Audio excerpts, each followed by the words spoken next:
Assalamualaikum warahmatullahi wabarakatuh.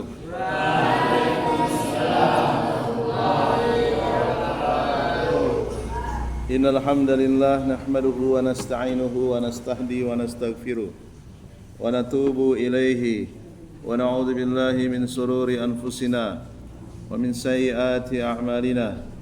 Man yahdihillahu fala mudhillalah wa may yudlil fala hadiyalah. Asyhadu an la ilaha illallah wahdahu la syarika lah wa asyhadu anna Muhammadan abduhu wa rasuluhu. Ya ayyuhalladzina amanu taqullaha haqqa tuqatih wa la tamutunna illa wa antum muslimun.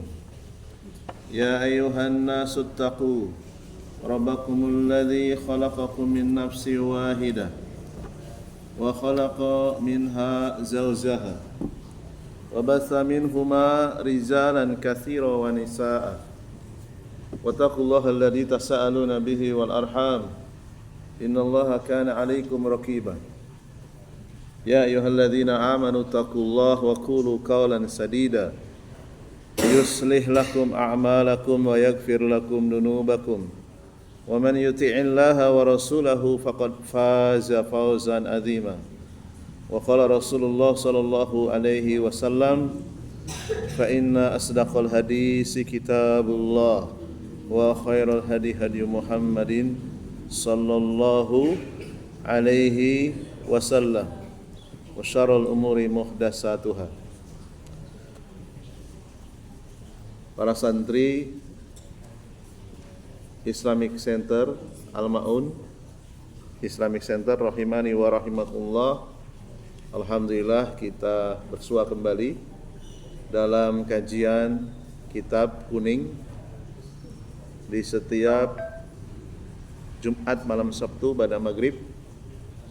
Salawat serta salam semoga tercurah limpahkan kepada guru terbaik kita, Nabi besar Nabi Muhammad sallallahu alaihi wasallam, kepada segenap keluarga dan para sahabatnya serta orang-orang yang senantiasa istiqomah meniti tata cara beragamanya sampai hari kiamat nanti. Dan semoga Allah SWT berkenan menurunkan ilmunya pada malam hari yang penuh berkah ini melalui kitab yang berjudul Al-Qawlu As-Sadidu Fima yajibu lillahi alal abid. Kunci jawaban yang akan ditanyakan kepada setiap manusia ketika dia dimasukkan ke dalam liang lahat. Kunci jawaban inilah yang kita pelajari di setiap Jumat malam Sabtu. Qala al-mu'allifu rahimahullahu ta'ala wa min anwa'iha ad-du'a'u, dan di antara jenis ibadah yaitu doa, wa huwa mukhul ibadati. Doa itu adalah inti ibadah di dalam sholat, di dalam zakat, di dalam haji, di dalam ibadah-ibadah yang lain. Itu banyak sekali di dalamnya mengandung doa. Bahkan arti dari kata sholat itu sendiri maknanya adalah doa. Dari sejak kita berdiri, kita sudah mengucapkan permohonan doa kepada Allah SWT. Apa itu? Meminta petunjuk, ya, meminta petunjuk. Belum lagi ketika kita duduk di antara dua sujud, apa yang dibaca? Duduk di antara dua sujud, ya, Allahumma gfirli, ya, warhamni, wajburni, warzuqni, warfa'ni, ya. Ya Allah, ampunilah aku, sayangilah aku, berikan aku rezeki, angkat derajatku, perbaiki keadaanku, dan seterusnya, ya. Demikian juga ketika kita duduk tasyahud akhir, kita berdoa memohon kepada Allah SWT di akhir tasyahud akhir sebelum salam. Ya, kita disunnahkan membaca doa. Apa doanya? Allahumma inni a'udzubika min adzabi jahannam wa min adzabil qabri wa min adzabil mahyi wa mamati wa min syarri. Ya. Kita disunahkan untuk berdoa. Fala yud'a ghairullahi minal amwati wal asjari wal ahjari wal ghaibina. Dilarang kita berdoa kepada selain Allah. Ya, dilarang kita meminta-minta kepada selain Allah. Baik itu kepada amwat. Apa itu amwat? Manusia-manusia yang telah mati. Baik dia dari kalangan para nabi, para wali, atau orang-orang yang soleh. Kalau dia sudah mati, kita tidak diperbolehkan berdoa kepadanya. Ya, kita tidak boleh minta didoakan. Wahai Pak Kiai, engkau sudah wafat. Dulu waktu aku hidup, aku sering minta doa kepadamu. Sekarang aku pun datang ke kuburanmu. Tolong doakan besok saya mau ujian. Nah, itu musyrik. Ya, saya tahu engkau masih hidup. Iya masih hidup, tapi alamnya berbeda. Siapa bilang roh itu mati? Bahkan roh itu tidak akan pernah hancur, walaupun terjadinya hari kiamat. Masih ingat ada berapa makhluk yang tidak hancur dengan sebab terjadinya hari kiamat? Satu, arwah atau roh tidak hancur. Apalagi tulang ekor manusia tidak hancur. Apalagi ya, arwah, tulang ekor, surga neraka, ya, arasy, kursi. Kemudian apa lagi yang tidak akan hancur? Lauhil mahfud, ya, itu tidak akan hancur. Allah yang menjaganya. Adapun selainnya hancur semua. Semua manusia hancur. Malaikat pun hancur, termasuk malaikat peniup trompet. Siapa? Israfil. Hancur dia. Setelah dia niup trompet, dia pun hancur. Lalu Allah hidupkan dia, kemudian disuruh meniup trompet yang kedua kali. Lalu seluruh manusia dipertemukan arwah-arwahnya dengan jasadnya. Dan yang pertama kali keluar dari kuburan adalah manusia yang paling mulia. Siapa? Rasulullah sallallahu alaihi wasallam. Karena beliau adalah Sayyidu Bani Adam, pemimpin Adam dan keturunannya. Ya. Wal asjari, tidak boleh kita berdoa kepada pohon. Ya, mungkin kita sangat sulit mencari orang yang berdoa kepada pohon. Tetapi di dalam sejarah ada. Ya, kita pernah membahas kitab Syarhu Qawaidul Arba. Ada yang masih ingat pohon apa yang pernah dikeramatkan oleh orang-orang kafir Quraisy dahulu? Ada yang masih ingat? Apa nama pohonnya? Pohon yang pernah ditebang oleh sahabat yang mulia Khalid bin Walid, lalu kemudian jinnya mati. Siapa? Pohon beringin? Bukan. Pohon apa? Maksudnya nggak ada yang ingat satu pun? Apa? Uzza, barakallahu fiik. Uzza adalah pohon yang disembah di zaman Nabi masih hidup. Siapa yang berhasil menebangnya? Khalid bin Walid radhiyallahu anhu. Bahkan berhasil membunuh jin yang ada di dalamnya. Ada lagi pohon apa yang dikeramatkan, yang disembah oleh orang musyrik selain Al-Uzza? Nah, itulah fungsinya catatan. Saya dulu sudah memberikan peringatan, bawa catatan. Ya, lupa tadi saya nggak mengingatkan. Catatan itu penting sekali. Coba itu sudah selesai gitu kitab itu dibahas di sini. Setelah saya pulang dari Malang ataupun sebelum saya ke Malang. 2 kali ya kalau nggak salah. Ada yang mendapatkan 2 kali? Syarhu al-Qawaidil Arba. Penjelasan 4 kaidah dalam memahami tauhid dan syirik. Apa pohon kedua yang dikeramatkan oleh orang-orang kafir di zaman Rasulullah masih hidup? Datu Anwat. Ya. Datu Anwat. Wal ahjari, ya. Kita tidak diperbolehkan berdoa kepada ahjar. Apa ahjar? Apa ahjar? Batu-batuan. Ya.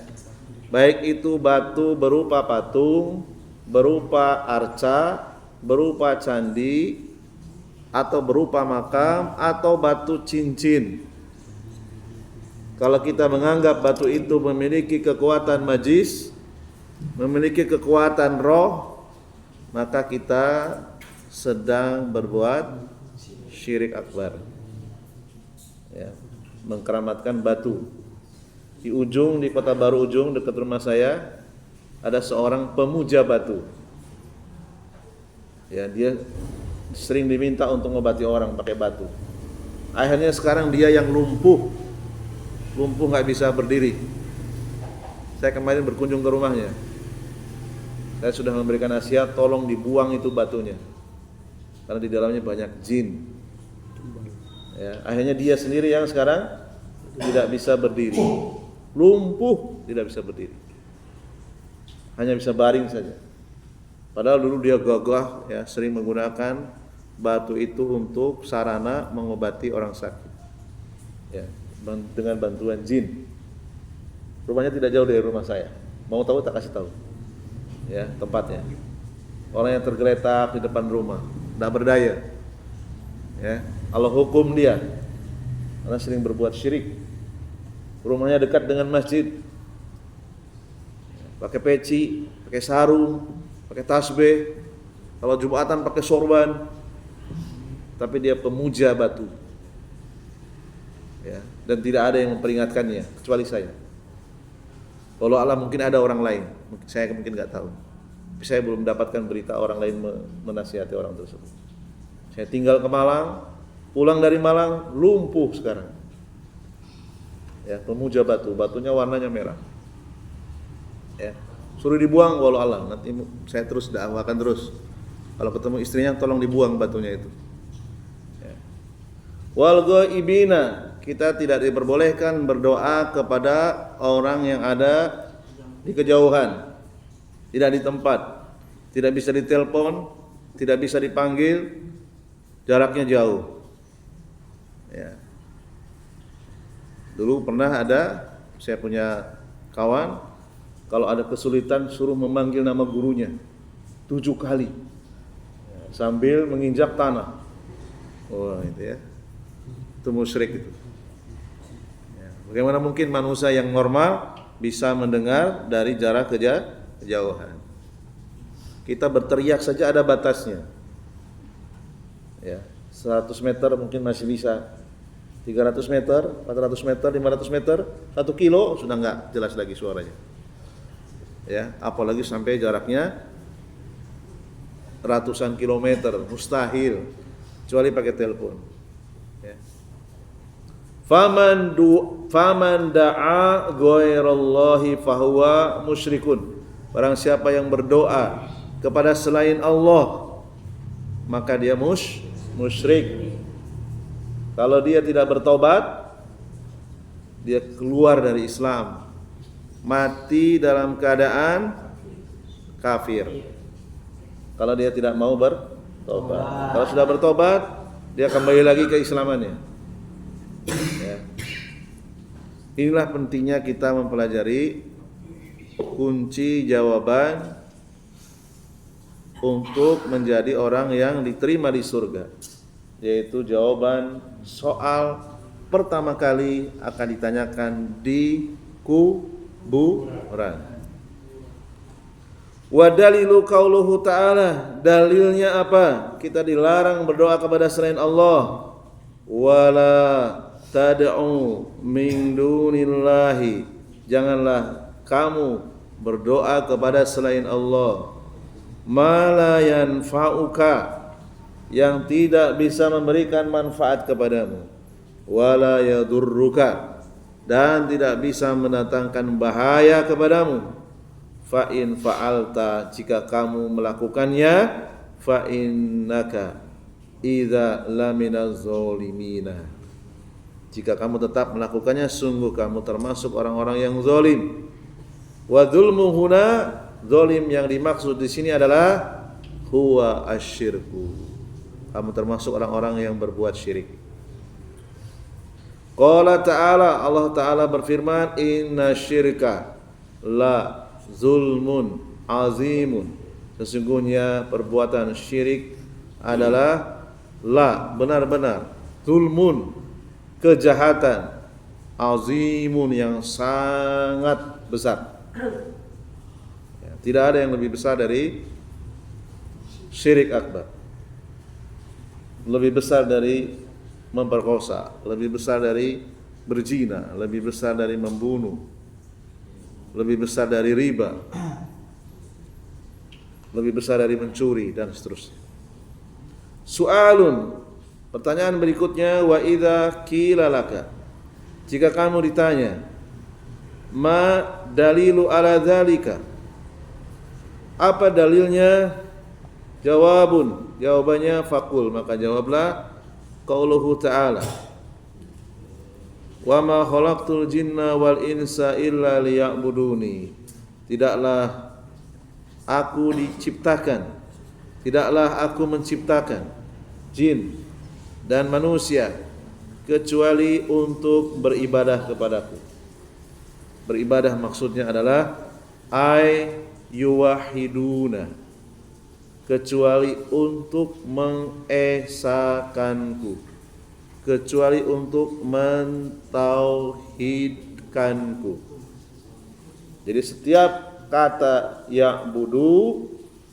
ya'buduna di dalam Al-Quran itu maksudnya adalah yuwahiduna, mentauhidkan, mengesakan. Soal berikutnya, wa idza qila laka, jika kamu ditanya, kam aqsamut tauhid, ada berapa pembagian tauhid? Ada berapa? Ada pembagian tauhid ada berapa? Jawabun fakul, jawablah salah satu. Ada berapa? Ada 3. Tauhidur rububiyyati wa tauhidul uluhiyyati wa tauhidul asma'i wa sifati. Ya. Tauhid rububiyah, tauhid uluhiyah, tauhid asma wa sifat. Ya. Ada di antara saudara kita yang salah paham. Mereka menyamakan 3 tauhid, menyamakan dengan 3 Tuhan atau Trinitas. Ini cara menyamakan yang sangat salah, ya. Bagaimana mungkin 3 tauhid di sini mengesakan Allah itu esa, sedangkan Trinitas bukan mengesakan Allah, membagi Allah menjadi 3. 2 hal yang sangat berbeda. Ya, sayang sekali yang mengucapkan justru saudara kita yang muslim, yang jahil, yang bodoh, yang tidak mengenal tauhid dengan benar. Menyamakan tauhid dibagi menjadi 3 sama dengan trinitas, trilogi yang dianut oleh orang-orang Nasrani. Jelas berbeda, tidak boleh disamakan dan tidak mungkin bisa disamakan. Ya, tidak mungkin bisa disamakan.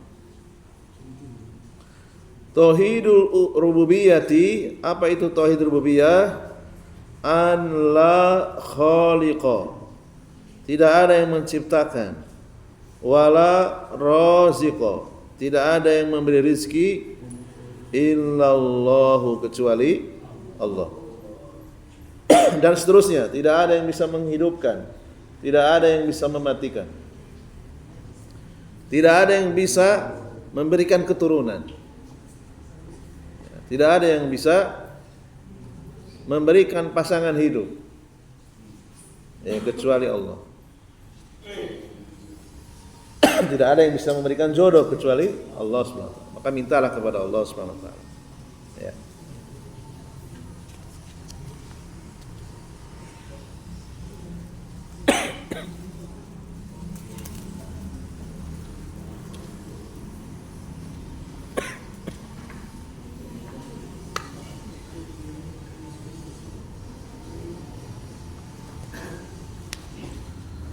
Wa tauhidul uluhiyati, apa itu tauhid uluhiyah? Ada yang ingat mungkin?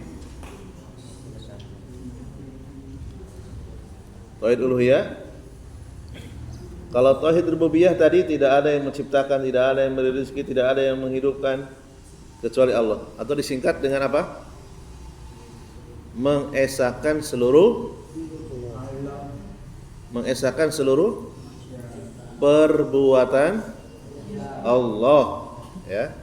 Karena cuma Allah saja yang bisa memberi rezeki, Allah saja yang bisa menciptakan, ya. Sehebat apapun dokter tidak bisa menciptakan lalat, tidak bisa menciptakan binatang yang sangat kecil, semut, atau lebih kecil dari semut, nggak ada yang bisa. Tidak ada robot sebesar semut, nggak ada. Gimana baterainya? Ya, baterainya disimpan di mana? Kecil sekali. Ya, semut itu bisa dihidupkan, bahkan lebih kecil dari virus, dari semut, virus, bakteri, ya, dan seterusnya.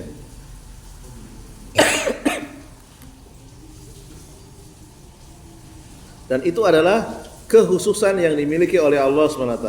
Menciptakan ini adalah kehususan yang tidak dimiliki oleh selain Allah. Memberi rezeki kehususan. Ustaz, saya kerja di perusahaan, berarti yang memberi rezeki bos saya? Bukan. Bos itu hanya perantara saja, ya. Yang memberi rezeki adalah para pembeli saya, tidak. Pembeli itu hanya perantara saja, ya. Allah sanggup memberikan rezeki lewat manapun dan dengan cara apapun, ya.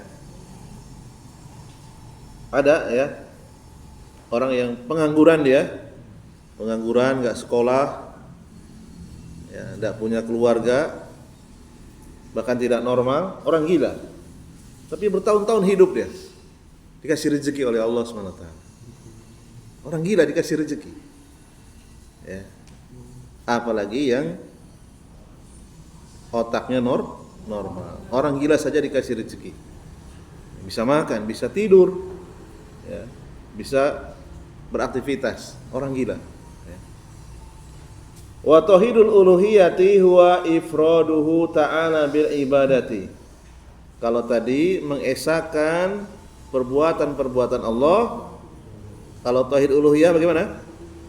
Mengesahkan perbuatan hamba hanya untuk Allah. Tinggal dibolak-balik, ya. Tauhid rububiyah apa? Mengesahkan apa? Perbuatan Allah. Perbuatan Allah yang khusus. Apa saja? Menciptakan, memberi rezeki, menghidupkan, lawan menghidupkan, mematikan, mengatur seluruh alam semesta.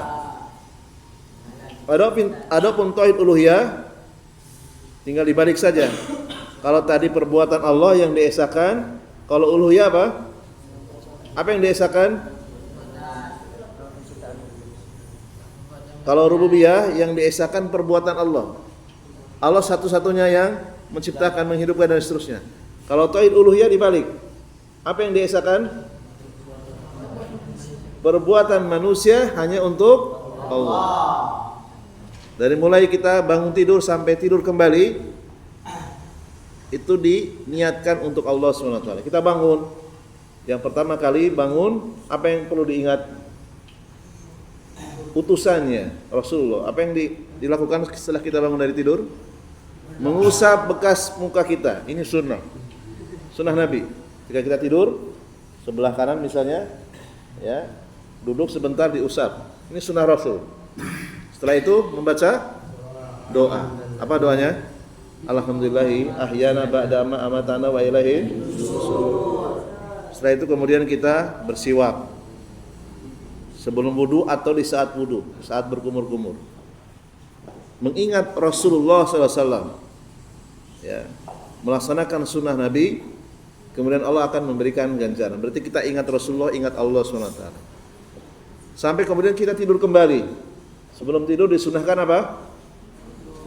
Berwudu. Ya, kemudian membaca doa.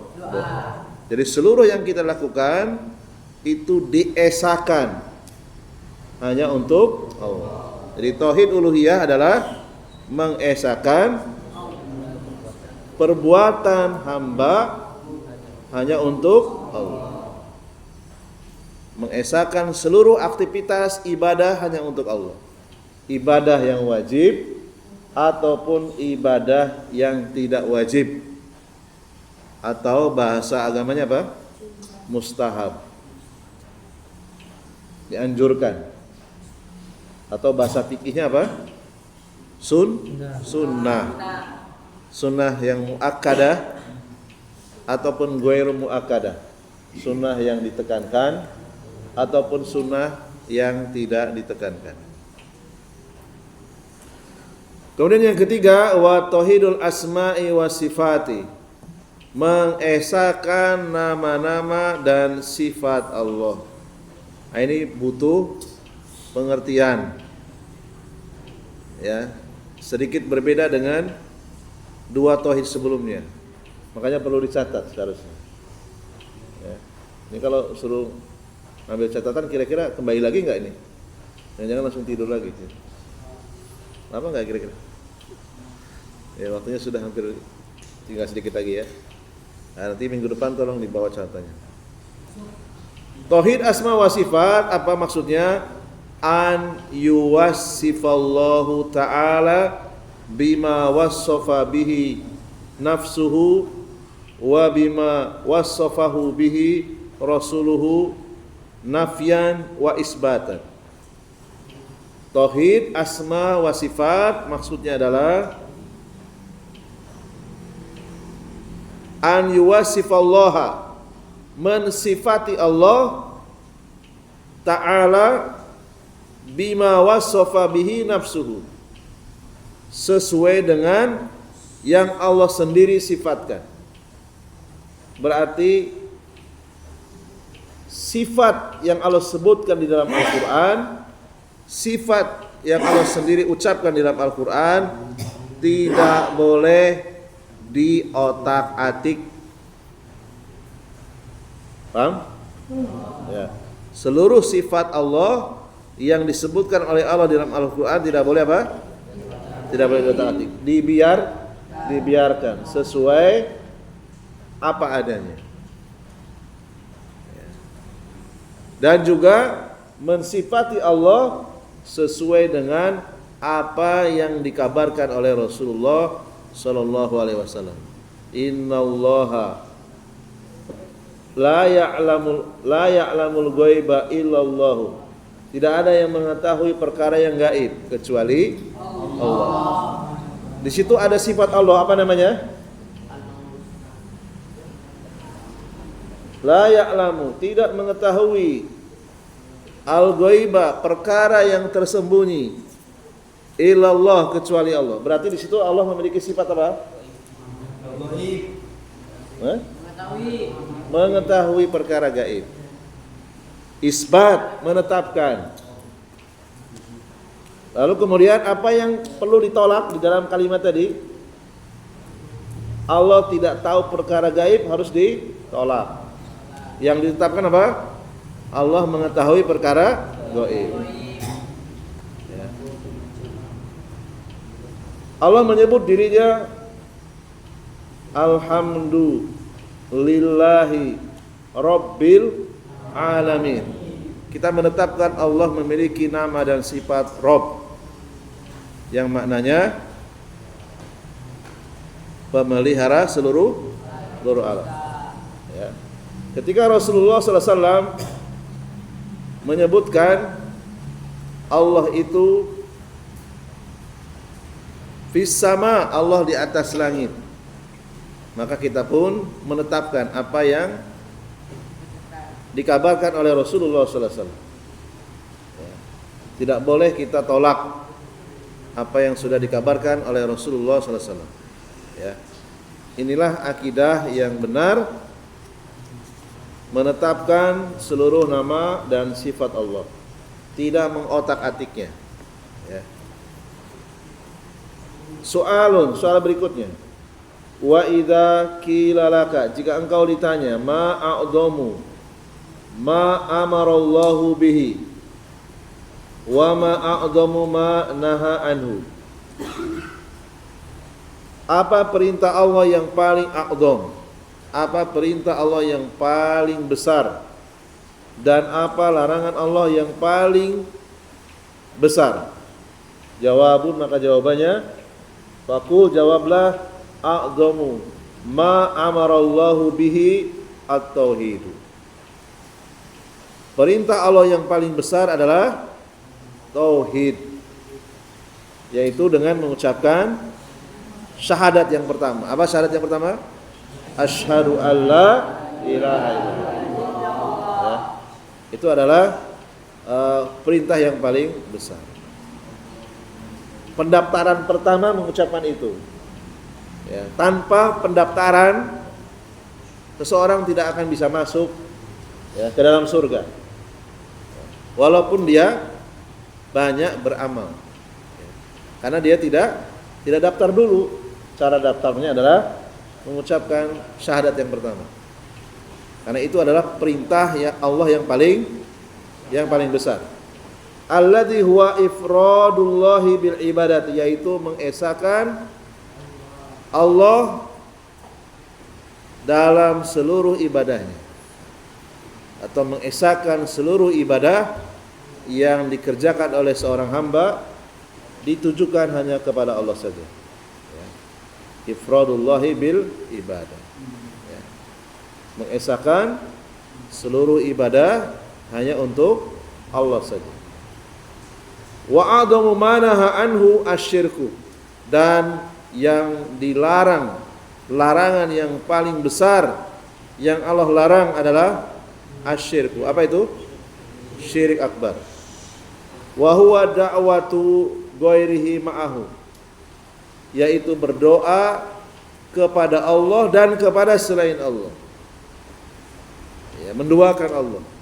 Berdoa kepada Allah dan kepada selain Allah. Dia sholat 5 waktu ke masjid, tapi dia juga menyembah selain Allah. Namanya musyrik. Beda dengan kafir. Kafir sama sekali nggak ke masjid, sama sekali nggak sholat. Dia murni hanya menyembah Allah. Adapun musyrik, dia ikut berjamaah sholat, berada di antara kita, tapi di belakang dia diam-diam menyembah selain Allah. Namanya musyrik. Wa dalilul amri, dalil yang menunjukkan perintah Allah yang terbesar adalah tauhid. Di antaranya wa ma umiru illa liya'budullaha mukhlisina. Tidaklah mereka disuruh kecuali untuk menyembah Allah saja, mukhlisina, dengan semurni-murninya, lahuddina, untuk Allah saja, ad-dina, semua ibadah. Wa dalilun nahi, dalil larangan terbesar yaitu syirik, qauluhu ta'ala, innallaha, sesungguhnya Allah la yaghfiru. Apa artinya? Tidak akan memaafkan. Allah tidak akan memaafkan, tidak akan mengampuni an yushraka bih. Apa maknanya? Dosa syirik. Wa yaghfiru ma duna dzalika, Apa artinya? Dan Allah akan memaafkan maduna dzalika, selain dosa syirik, liman yasha'u, bagi yang Allah kehendaki. Nah, jadi kalau dosa syirik mutlak tidak bisa dimaafkan kalau dibawa mati. Adapun dosa selain syirik bisa dimaafkan tanpa disiksa atau dimaafkan dengan cara disiksa dulu. Tidak dimaafkan maksudnya dicuci dulu, disiksa dulu. Setelah bersih dosa-dosanya, dosa zinanya bersih, dosa membunuhnya bersih, tinggal tersisa tauhidnya. Setelah bersih, jadi angkat dari api neraka. Ya. Berapa Isa? Sudah? Berapa lagi? Berapa lagi? Ya. Mungkin ada soal jawab, kita cukupkan dulu sampai halaman ini. Subhanakallahumma bihamdika asyhadu an la ilaha illa anta astaghfiruka wa atubu ilaik. Nasrun minallahi wa fathun qarib wa basyiril mu'minin. Wassalamualaikum warahmatullahi wabarakatuh.